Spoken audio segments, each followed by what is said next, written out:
Oke, baik.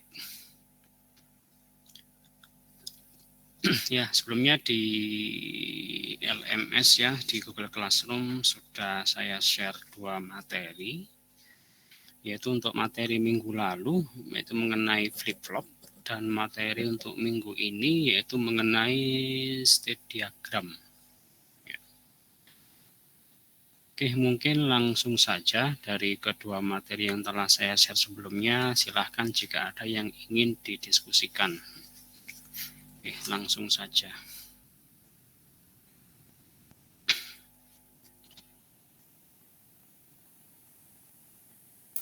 Saya Pak, izin bertanya. Ya, silakan Mas Gavin.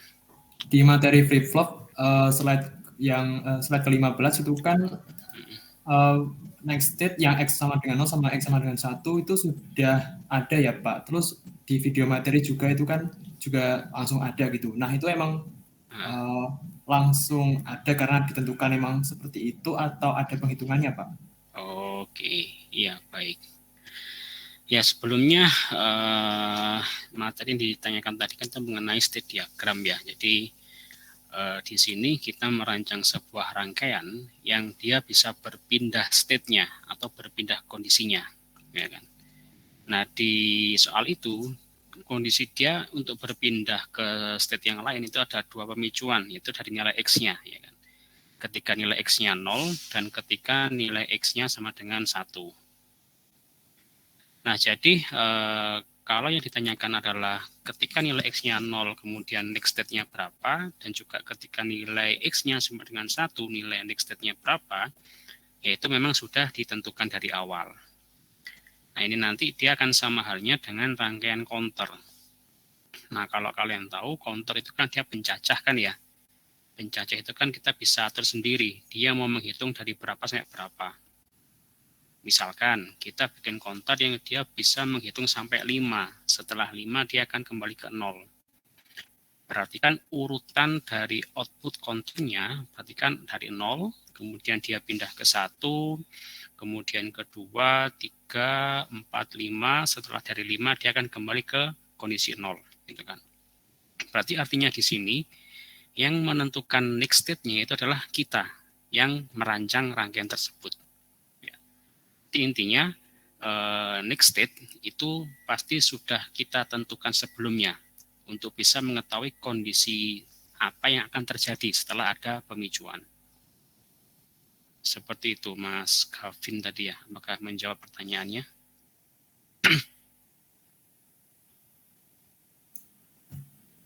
Baik Pak, sudah menjawab Ya, Pak. Terima kasih. oke, sama-sama. Yang lain? Oke, mungkin sama sekalian saya review ya. Nanti jika ada pertanyaan bisa langsung tanyakan lagi.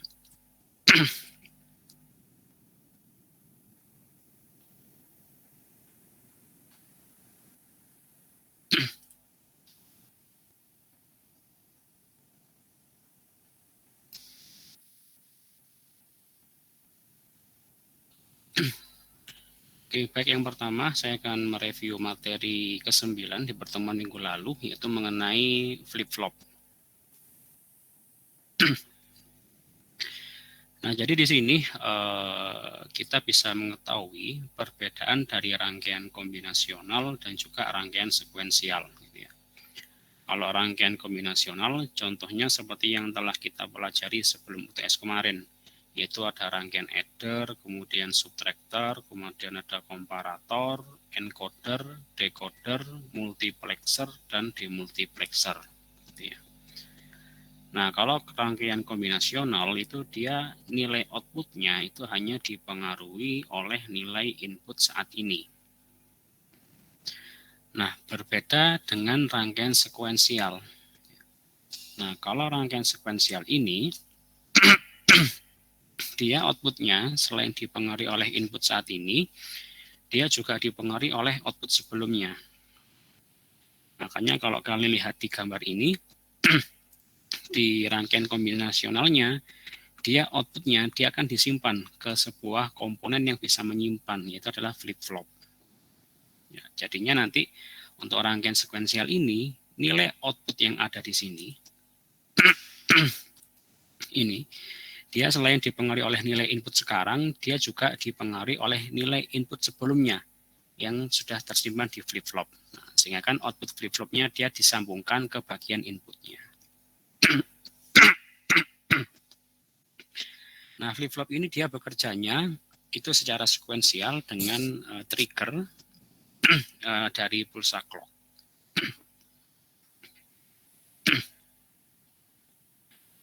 Oke, kemudian untuk jenis flip-flop yang kita pelajari yaitu ada 4 ya, yaitu ada flip-flop set reset, kemudian ada flip-flop data, kemudian ada flip-flop toggle, dan juga ada flip-flop JK.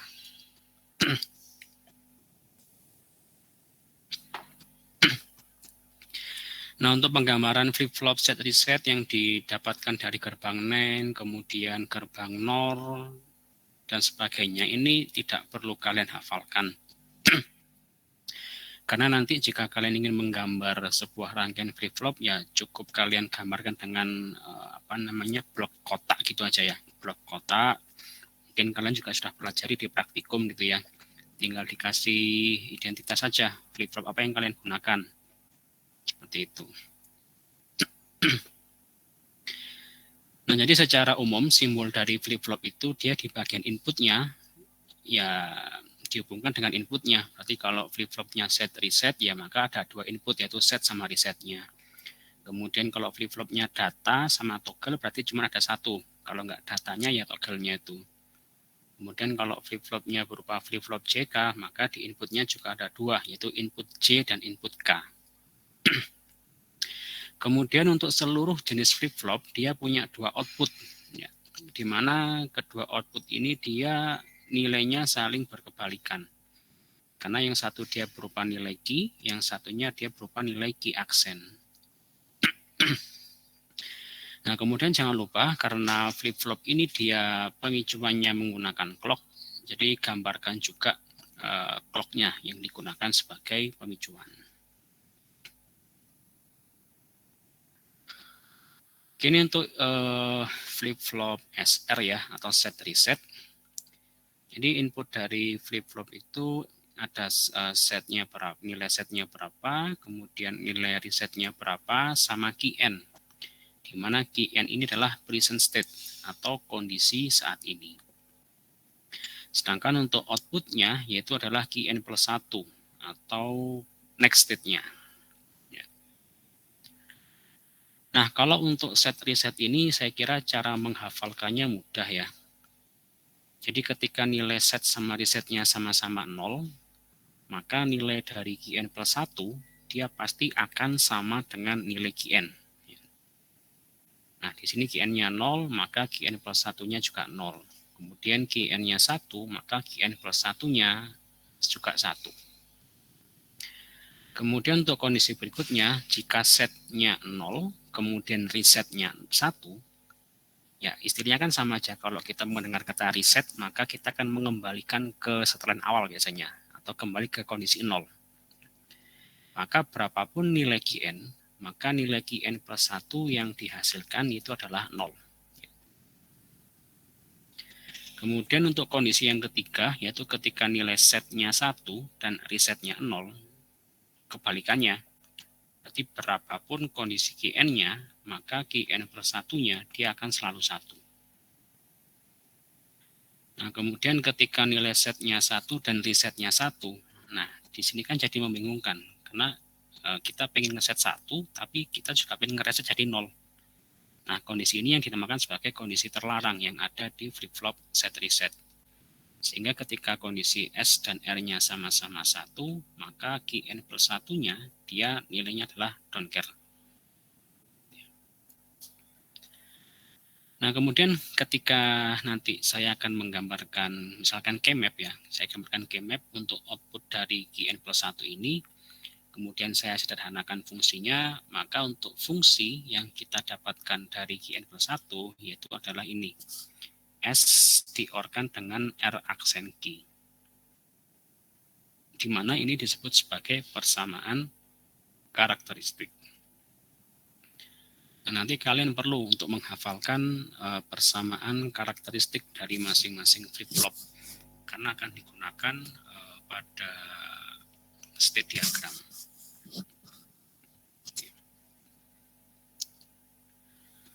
Kemudian jenis flip-flop yang kedua yaitu adalah flip-flop data.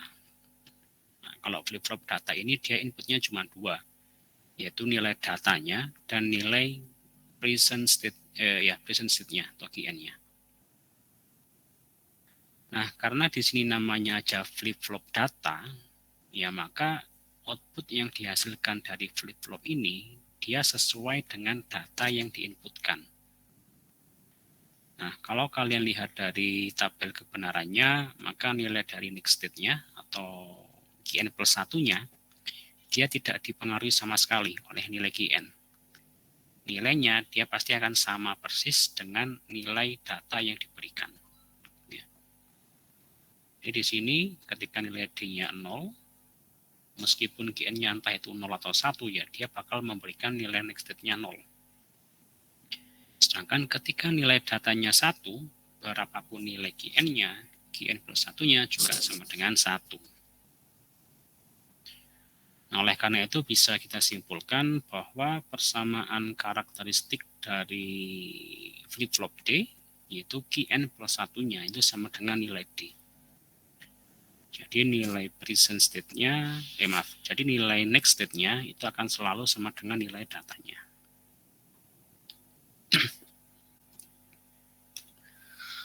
Nah, kemudian untuk yang ketiga yaitu ada flip-flop T atau flip-flop toggle.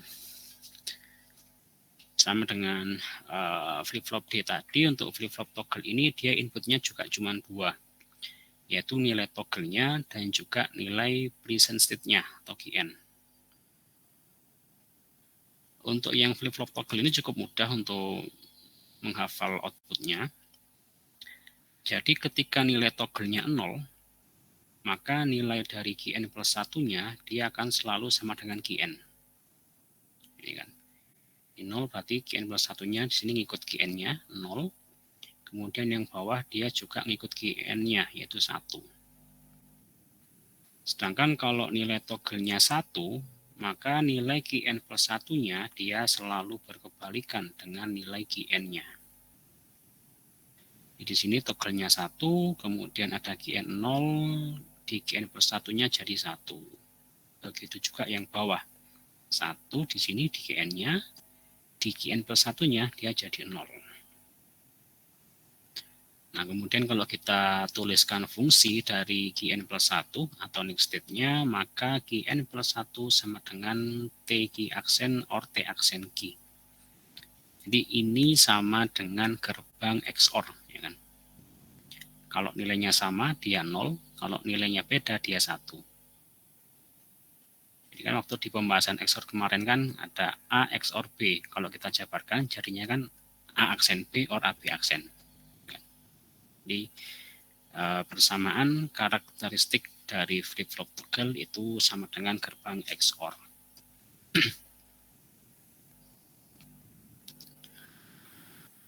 Oke, kemudian yang terakhir yaitu ada flip-flop JK.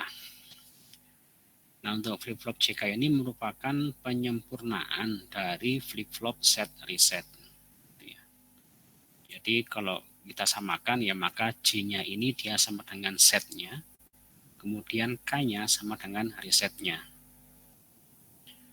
Nah, sampai kondisi ke-6 ini dia outputnya sama persis dengan output yang ada di flip-flop set reset. Yang membedakan itu hanya di kondisi yang dua terakhir tadi, yang merupakan kondisi terlarang dari flip-flop set reset.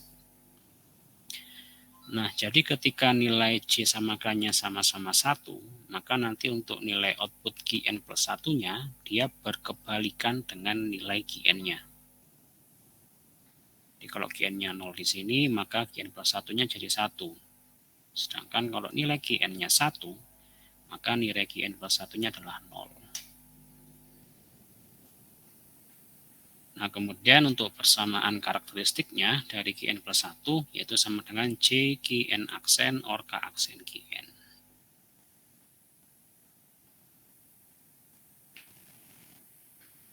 Nah, kemudian selain kalian harus menghafalkan tabel kebenaran maupun persamaan karakteristik dari masing-masing flip-flop, kalian juga perlu untuk menghafalkan tabel eksitasi atau kebalikan.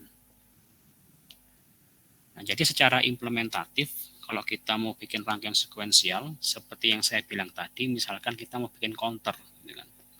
Counter dia mencacah dari 0 sampai 5, kemudian dia balik ke 0 lagi. Kan berarti dari 0, kemudian dia pindah ke 1, kemudian 2, 3, 4, 5, kemudian balik ke 0 lagi.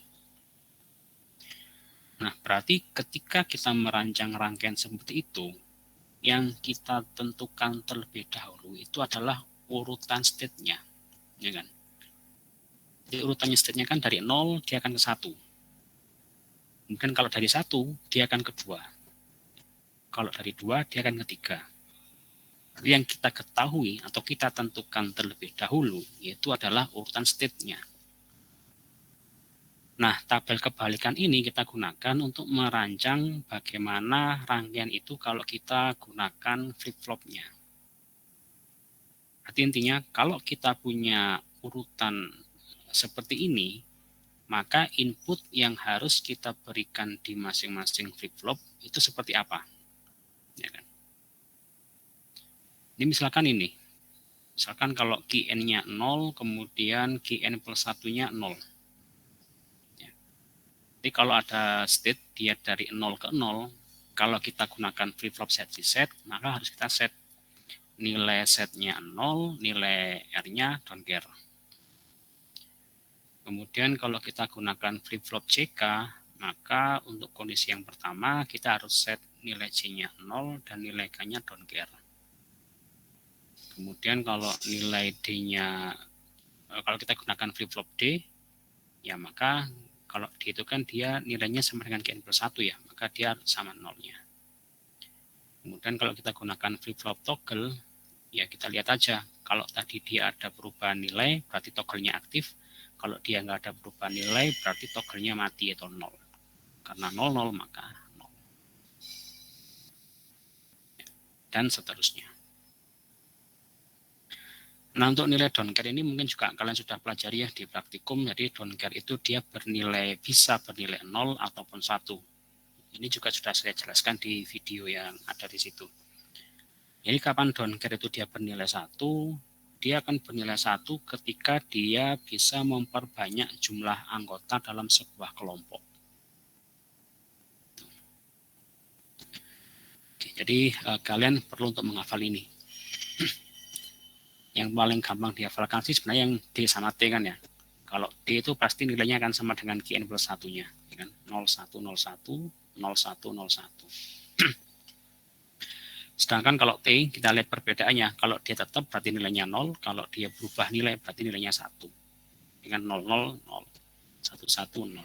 Ini 011, 101.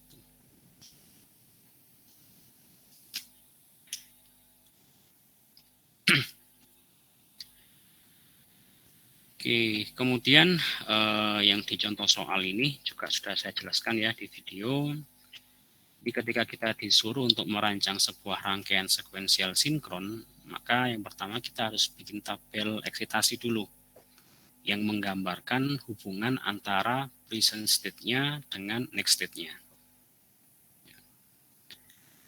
Nah, kemudian setelah kita mengetahui kondisi present state dan next state-nya, maka kita perlu untuk menggunakan tabel eksitasi yang fungsinya untuk menentukan kondisi dari masing-masing input flip-flop yang digunakan. Nah, karena di sini kita punya dua variabel input ya, yaitu variabel A sama B, berarti kita di sini menggunakan dua buah flip-flop. Nah, di soalnya di sini kalian disuruh untuk menggunakan flip-flop JK. Nah, karena flip-flop JK ini dia inputnya ada dua, yaitu input J dan input K-nya, maka masing-masing variabel input dia akan punya dua input ya. Jadi untuk yang A, dia punya JA sama KA, kemudian untuk yang B, dia punya JB sama KB. Cara mengisikannya pun juga mudah, tinggal kita lihat urutan dari present state dan next state-nya. Misalkan ini yang pertama. ini kalau kalian mengisikan berarti harus dibandingkan dari variabel yang sama. Jadi kalau A present state-nya ya bandingkan dengan next state yang ada di variabel A. Kemudian kalau present state-nya variabel B, kalian hubungkan dengan next state yang ada di variabel B. Gitu ya. Nah, berarti untuk kondisi yang pertama ini, ketika nilai present state-nya A-nya 0, kemudian next state A-nya 0, nah, sesuai dengan tabel kebalikan dari free float JK, maka nilai JA sama K-nya adalah 0x. Yang B juga sama, dia B-nya present-nya 0, kemudian next-nya juga 0. 0 berarti 0x. Kemudian di kondisi yang kedua, di present state-nya nilai A-nya masih 0, kemudian next state-nya juga 0, maka tetap 0x. Sedangkan di variabel B, dia present state-nya 0, kemudian next state-nya 1. Nah, 01 kalau flip flop JK berarti 1x. Gitu. Dan seterusnya. Nah, kemudian ketika kalian sudah mengisikan semua nilai input flip-flopnya, tinggal kalian bikin keymap yang fungsinya untuk mendapatkan fungsi yang paling sederhana dari masing-masing input flip-flopnya. Nah, karena di sini kita punya JA, KA, JB, KB, maka kita perlu untuk membuat 4 buah keymap. Satu untuk masing-masing inputnya ini. Nah, kemudian setelah bikin keymap, kalian akan temukan masing-masing persamaannya, yaitu di sini ada JA-nya jadi BX aksen, kemudian KA-nya jadi BX, JB-nya ketemunya X, kemudian KB-nya ketemunya AX not X. Kemudian setelah ketemu semua fungsinya, tinggal kalian gambarkan rangkaiannya. Kemudian untuk menggambar rangkaian, jangan lupa juga untuk menggambar clock-nya. Ya, kelupaan. Ini. Jadi untuk jenis-jenis clock atau jenis pemicuan yang bisa kalian gunakan untuk men-trigger atau memicu flip-flop itu ada 4 jenis pemicuan. Itu ada pemicuan logika rendah, kemudian ada pemicuan tepi naik, kemudian ada pemicuan logika tinggi, sama pemicuan tepi turun. Nah, ini kan clock ini kan dia berulang gitu ya. Jadi setiap satu siklus dia akan men-trigger perubahan dari kondisi yang ada di flip-flop. Misalkan saya gambarkan kondisi urutan dari flip-flop ini misalkan 01001 misalkan. Jadi dari 0 ke 1 ini dia akan terjadi perubahan ketika ada satu siklus clock yang terjadi. Kemudian 1 ke 0 juga sama. Jadi setiap perubahan kondisi ini dia disebabkan karena ada pemicuan yang ada di clock-nya. Nah, seperti yang saya sebutkan tadi, bahwa pemicuan ini ada 4 jenis, yaitu ada pemicuan logika rendah. Kalau pemicuan logika rendah ini, dia perubahan nilainya terjadi setiap clock-nya ini dia berlogika 0. Kemudian ada pemicuan tepi naik. Kalau pemicuan tepi naik ini, setiap perubahan kondisinya ini terjadi ketika ada perubahan dari 0 ke 1. Kemudian ada juga pemicuan logika tinggi. Kalau pemicuan logika tinggi, berarti dia akan selalu berubah kondisinya ketika clock-nya di kondisi 1. Dan ada pemicuan tepi turun. Kalau tepi turun berarti kondisinya selalu berubah ketika ada perubahan clock dari nilai 1 ke 0. Ya. Jadi misalkan ketika saya gunakan tepi turun, maka perubahan nilai yang ada di flip-flop dia akan terjadi setiap dia berubah dari 0 ke 1. Di setiap siklusnya dan seterusnya.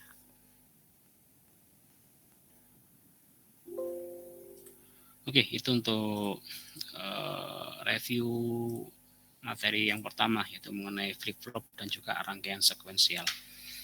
Oke, dari sini ada yang mau ditanyakan dulu, silahkan.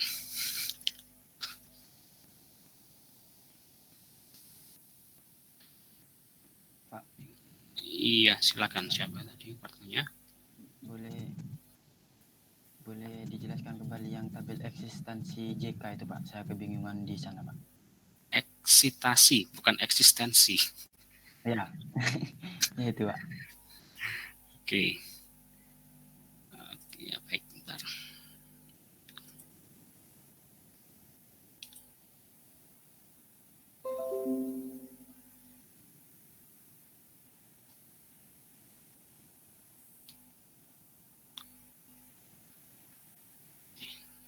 Ini ya. Ya, jadi tabel eksitasi ini intinya kita tahu kondisi sekarang dan kita tahu kondisi setelahnya. Nah, ketika kita mengetahui kedua kondisi tersebut, yang mana? Next selanjutnya sepertinya Pak. Ini. Nah ini Pak. Nah. Yang ditanyakan apa? Yang ditanyakan yang mana Mas? Ya yang ini Pak. Saya yang bingung di don't care di kapan Eka sama C ini don't care gitu Pak. Gitu Pak. Oke, coba sebentar saya telah sebentar. Ya, jadi ini kan awalnya ini kan masih kosong ya, yang di JAKA JPKB masih kosong. Yang terisi cuma nih bagian sini. Nah, untuk mengisi nilai JAKA, JB sama KB itu kita isikan berdasarkan kondisi present state dan juga next state-nya. Berdasarkan dari tabel eksitasi. Oke, kondisi yang pertama. Kita lihat variabel A-nya dulu untuk mengisi nilai JAKA. Nah, variabel A yang di present state dia 0. Kemudian kondisi variabel A yang di next state-nya dia 0. Jadi kita kembali ke tabel eksitasi. Nah, kalau Qn-nya 0, kemudian Qn plus 1-nya 0, maka kalau kita gunakan flip-flop JK, isiannya adalah 0x. Gitu ya. Di sini dia dituliskan 0x. Sama dengan variabel B. Di present state-nya dia 0. Kemudian di next state-nya dia juga 0. Berarti kan 0 ke 0. Maka untuk yang flip-flop B-nya, nilai JB sama KB-nya juga 0x. Kemudian ke bawah. Di kondisi yang kedua, nilai present state A-nya dia adalah 0. Kemudian nilai next state A-nya juga 0. Berarti masih sama. Maka untuk input JAK-nya adalah 0x. Kemudian di kondisi yang kedua di sini nilai variabel present state dari B adalah 0, kemudian next state dari B adalah 1. Kita lihat lagi di eksitasi tadi. Ini 0 ke 1. Jadi kalau 0 ke 1, maka nilai dari JK-nya adalah 1x. Maka di variabel input flip-flop B-nya, JBKB-nya kita isikan 1 sama x. Seperti itu Mas. Jadi kita lihat dulu urutan dari present state dan next state-nya, kemudian kita lihat di tabel eksitasi tadi. Ketika kita punya urutan seperti itu, maka di nilai J makanya diisikan berapa itu tergantung dari yang ada di tabel eksitasinya tadi. Apakah itu yang dimaksud? Ya Pak, saya sudah paham Pak. Oke. Terima kasih Pak. Sama-sama. Yang lain?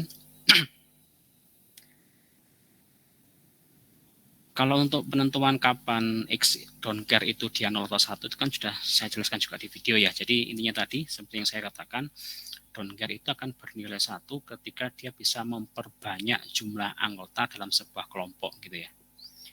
Misalkan ada sebuah kelompok yang nilai X-nya ketika nilai don't care-nya dianggap 0, itu dia cuma jadi 1 anggota saja.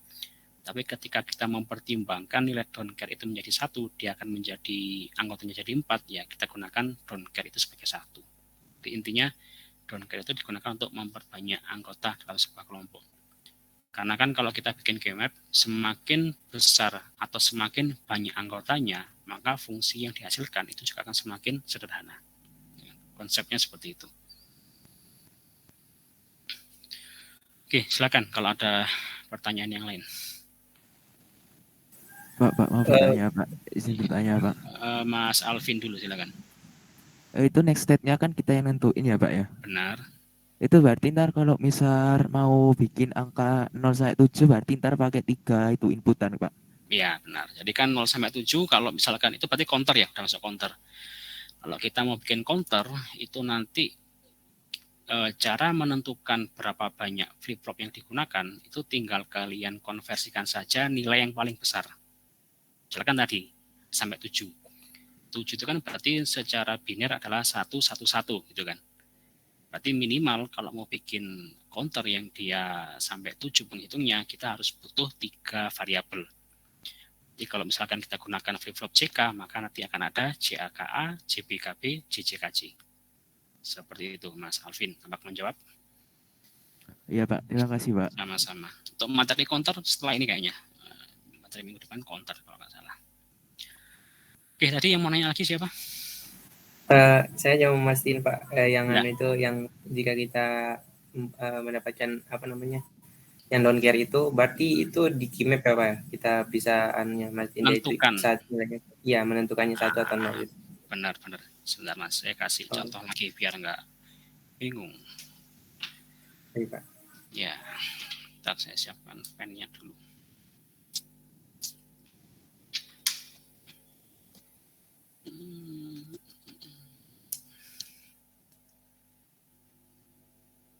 Ya, jadi intinya ya kita nggak bisa menentukan don't care itu 1 atau 0 waktu masih tertulis di tabel kebenaran, nggak bisa. Karena kan kita belum bisa memetakan, gitu kan. Memetakan kalau di keymap dia akan seperti apa pengelompokannya.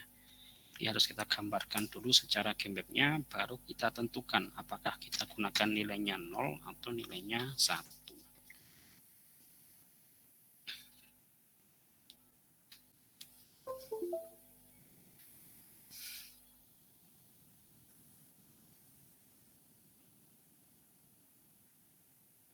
Yang belum dinyalakan kameranya, nyalakan ya. Daripada nanti enggak saya persensi.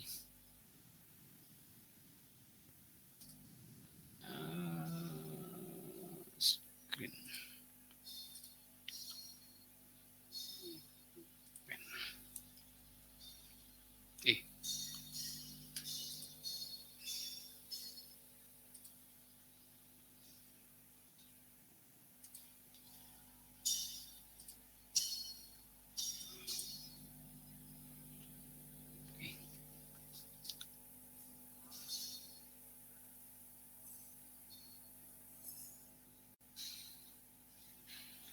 Oke, misalkan saya bikin 4 variabel aja lah.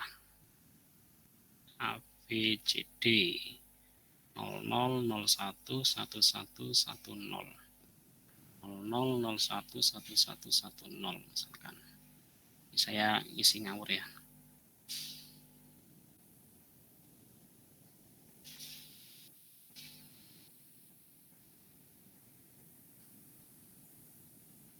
Oke.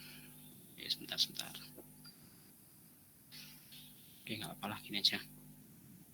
Ya. Oke, sekarang coba kita kelompokkan. Yang satu ini dikelompokkan berapa anggotanya?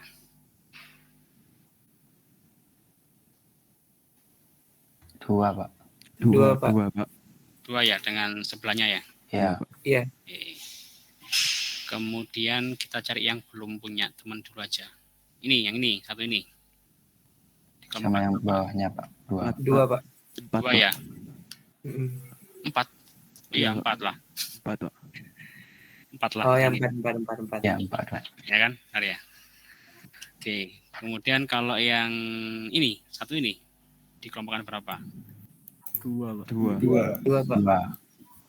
2 dengan yang mana? Bawahnya, Pak. Kiri bisa, bawah bisa, Pak. Ya, kiri bisa, bawah bisa. Kiri bisa, bawah bisa. Nah, jadi kalau misalkan di kiri dia masih bisa, ya gunakan aja yang memang nilainya benar-benar 1. Jadi don't care itu nanti kita bikin di pertimbangan terakhir gitu ya. Jadi sementara kita gabungkan dengan sini. Kemudian kalau ini 2, Pak. 2, Pak. Yang paling atas, Pak. Iya, atas. ya, ini juga sama, dia juga 2. Tapi 2-nya kan bisa dengan atas atau bisa dengan don't care, tapi sama dengan tadi. Pertimbangannya don't care itu belakangan. Jadi kita kelompokkan dengan yang ini dulu. Belum ketemu jadi fungsinya don't care, sebentar. Saya tadi ngawur soalnya bikinnya. Segini aja lah. Paling Tapi gampang. kayaknya Pak, yang bawah itu bisa 4 ya Pak sama yang atas. Oh iya, saya kurang jeli. Benar. Ini ya? Gini ya? Iya. Ya, benar. Ya, Oke, Pak. terima kasih koreksinya. Ya, jadi, nah ini fungsinya. Jadi kalau si don't care ini dia bisa memperbanyak jumlah anggota, ya maka gunakan don't care itu sebagai nilai 1. Tapi ketika ada opsi tadi, misalkan yang di sini, ketika dia bisa digabungkan dengan sini ataupun dengan don't care, maka don't care ini jadi pilihan terakhir.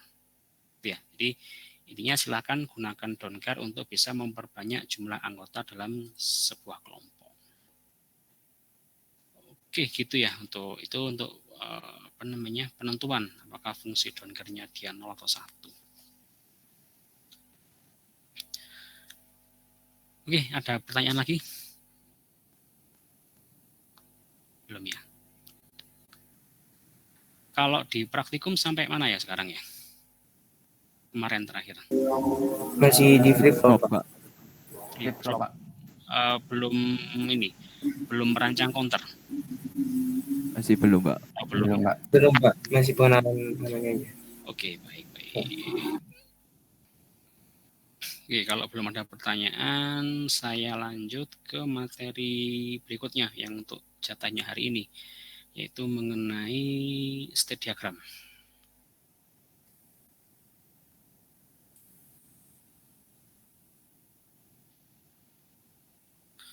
Ini juga untuk lebih lengkapnya bisa kalian tonton di videonya ya, ini cuma sekedar review saja. Ya, jadi kalau yang kita bahas tadi, rangkaian sekuensialnya itu adalah kita tahu urutannya, kemudian kita bikin rangkaiannya. Itu yang di materi sebelumnya. Sedangkan untuk yang materi sekarang itu kebalikannya. Kita dikasih rangkaiannya, kita disuruh menentukan state diagramnya atau urutan kondisinya.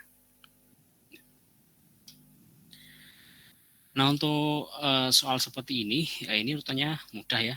Jadi seperti yang saya jelaskan di video maupun ada di slide, maka langkah pertama yang harus kalian lakukan yaitu adalah menuliskan persamaan eksitasi.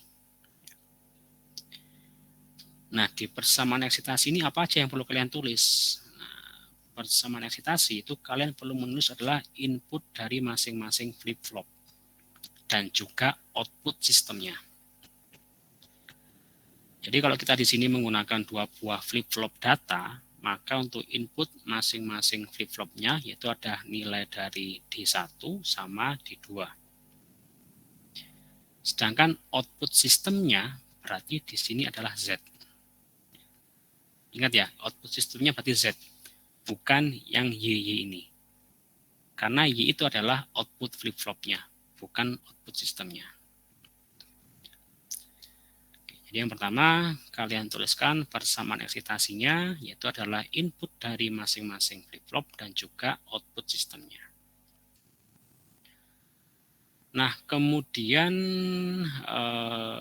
yang berikutnya, kalian perlu untuk menuliskan persamaan output next state-nya. Nah, untuk menuliskan persamaan output next state ini, kalian perlu untuk mengetahui persamaan karakteristik dari masing-masing flip-flop. Nah, karena di soal yang pertama ini kita gunakan flip-flop data, ya maka untuk persamaan karakteristiknya, Qn plus 1-nya itu sama dengan D. Nah, kemudian karena ada 2 buah flip-flop yang kita gunakan, maka kita perlu untuk membuat 2 buah persamaan output next state.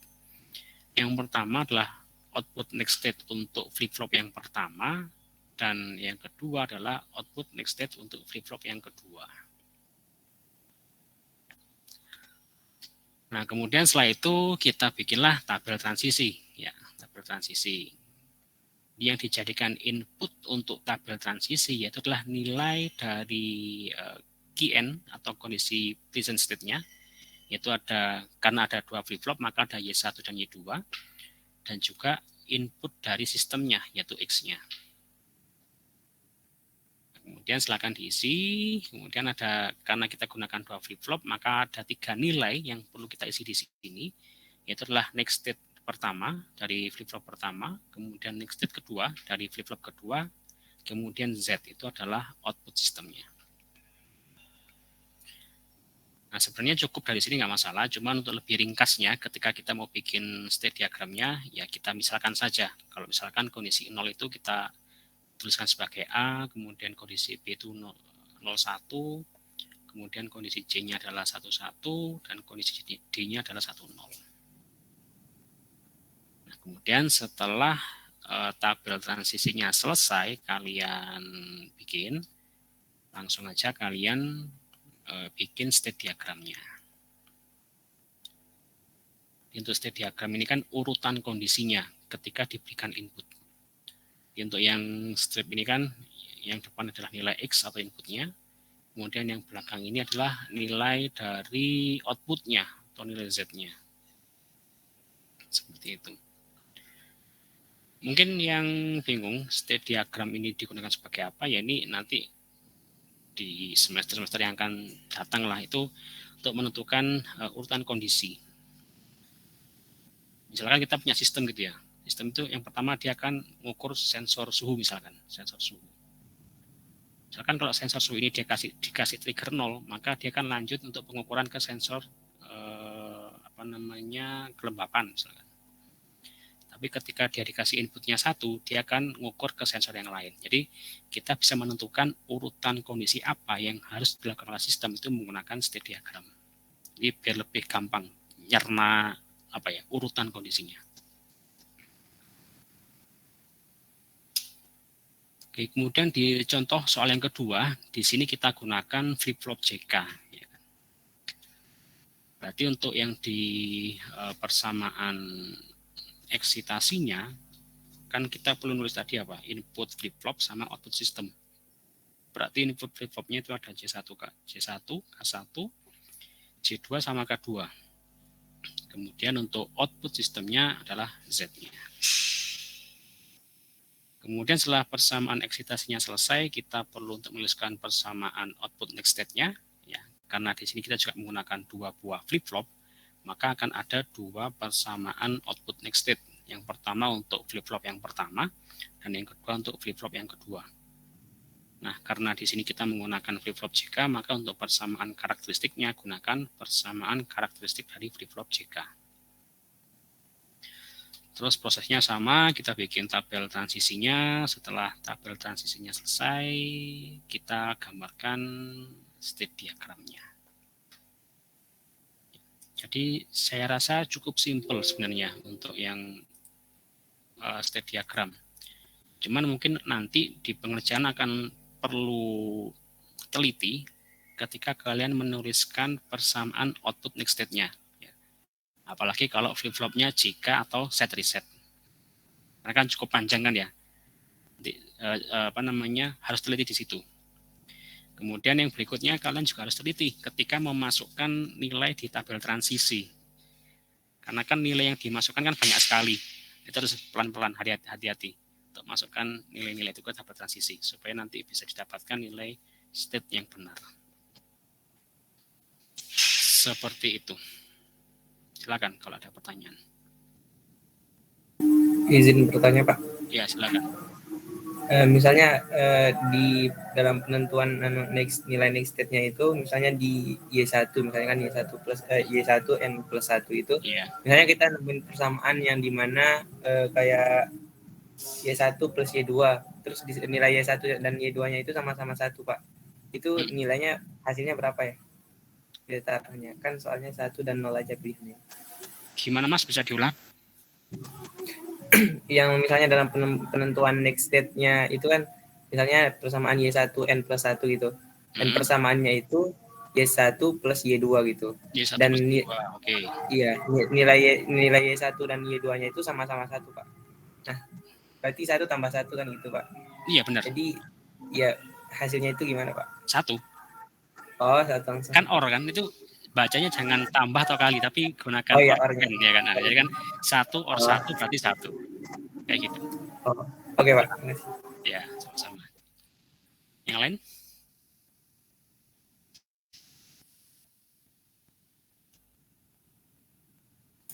Pak izin bertanya Pak. Ya silakan Mas Yufiro. Itu di rangkaian kan ada clock-nya ya Pak. Benar. Clock-nya itu akan pengaruh nggak Pak? Pengaruh gimana? Kalau pengaruh di hasilnya itu enggak. Pengaruhnya ada di kecepatan prosesnya, ya kan.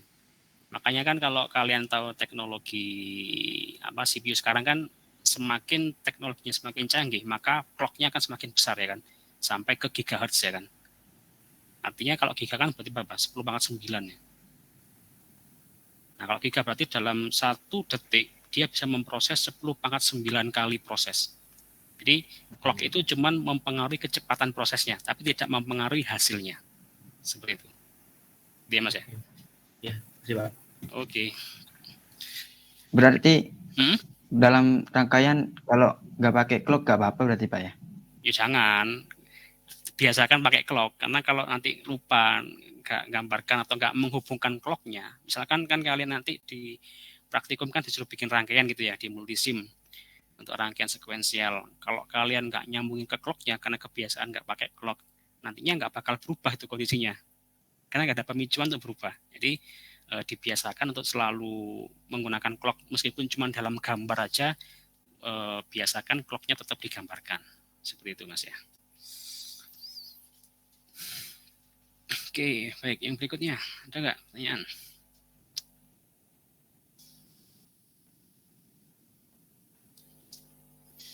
Nanti di slide terakhir yang di bagian state diagram itu kan ada contoh soal ya, itu nanti kalian kerjakan sebagai tugas.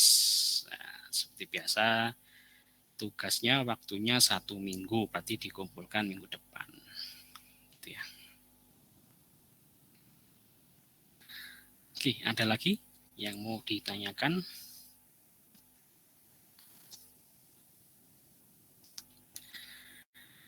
Seperti biasa, kita akan selang-seling ya, sinkron asinkron, berarti minggu depan kita asinkron lagi gitu ya.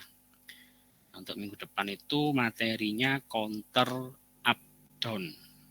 Itu nanti saya punya videonya juga, akan saya share. Mungkin sekalian saya share untuk materi 2 minggu lagi, seperti biasa. Nanti dari di 2 minggu lagi kita langsung bahas 2 pertemuan, 2 materi. Kalau yang di 2 minggu lagi itu materinya adalah counter acak. Jadi kalau counter kan biasanya kan dia urut ngitungnya 0, 1, 2, 3 gitu kan. Dan misalkan kalau kalian ingin bikin display gitu, kemudian displaynya dia menampilkan urutan dari NIM kalian, nah itu kan jadinya acak kan ya, nilai yang dikeluarkan. Nah itu kita bisa menggunakan counter untuk menampilkan itu. Secara proses sama sebenarnya, cuman perlu ketelitian untuk menggunakan counter acak. Karena mungkin karena kalian nanti kebiasaan pakai yang berurutan, masukin ke nilai CAK-nya jadi berurutan. Jadi ketika kalian nanti bikin yang counter acak itu harus kalian sesuaikan. Nanti lihat dulu lah video saya, nanti bisa kalian simpulkan sendiri seperti apa.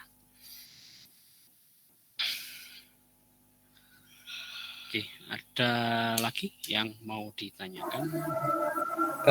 Sedikit bertanya Pak. Iya, silahkan. Ya, mengenai praktikum di multisim kan kemarin kita sempat praktik di multisim gitu Pak. Terus di sana kita merancang rangkaian ada SR flip flop gitu dan kita pakai deep switch. Namun propnya itu nyalanya error gitu Pak, nggak sesuai yang kita inginkan, ada kedap-kedip terus nggak sesuai lah. Tapi kalau pakai generator dia teratur gitu. Itu kenapa ya Pak ya? Apakah masalahnya dari multisim atau mungkin praktiknya juga kalau kayak gitu memang seperti itu? Generator itu generator yang dia menghasilkan clock gitu lah. Yang apa? Yang gimana ya? Apa tadi Pak? Generator itu generator buat apa? Yang sebagai sumbernya Pak, pengganti deep switch-nya. Pengganti deep switch. Oke. Ya.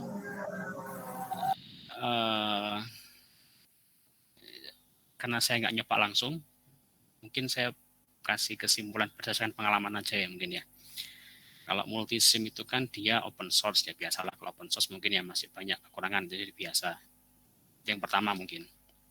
Kalau yang kedua, kalau secara implementatif yang real, kalau deep switch itu kan berarti kan dia switch yang kita ini kan on off gitu kan.